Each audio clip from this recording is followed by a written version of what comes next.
Hi everyone, welcome back to my channel. Kim Chu may palibre sa kanilang buong team, Kimi spotted kasama si Paulo patungo sa taping.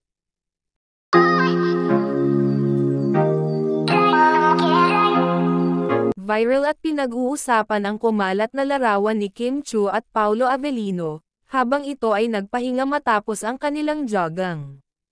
Kapansin-pansin nga na may nakayakap kay Kimi na isang lalaki, at talagang makikita dito na kapareho ni Paulo mismo ang nakayakap kay Kim Chu. Hindi naman gaanong nakikita kung blue towel ang gamit ni Kimi o t-shirt ito na blue, dahil nga matapos ang kanilang jogging ay may blue towel na laging gamit ni Pau at kung hindi nga t-shirt ang gamit ni Kimi ay posibleng towel ito. May nagpost nga na sinabi nito at nilinaw ang naturang larawan na hindi daw ito si Paulo, kundi isang barkada daw ang yakap ni Kimi. Pero talagang tinitigan ko ng maigi ang larawan ay hindi maiitatanggi na si Kimi nga ang nakablo. Kapansin-pansin ang medyas at sapatos ni Kim at short nito nakapareho sa kanyang suot habang nasa jogging ito.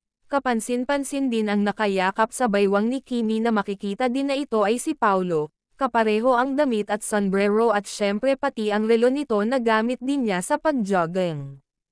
Pero nilinaw nga ito nang siyang nag-upload sa naturang larawan, na hindi daw si Paulo ang nakayakap kay Kimi kundi isang matalik na kaibigan nila. Nagpaalam lang daw ito kay Kim dahil papauwi na ito at habang si Kimi at Paulo naman daw ay sabay na umuwi at sabay din itong pabalik sa taping.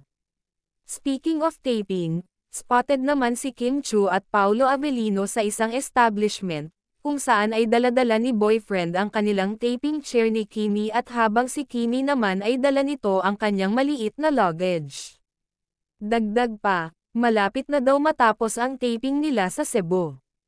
Samantala, naging masaya naman ang buong team sa paglibre ng food ni Kimi kung saan, ay lagi na niya itong ginagawa, lalong-lalo na kapag ito ay may taping o shooting man.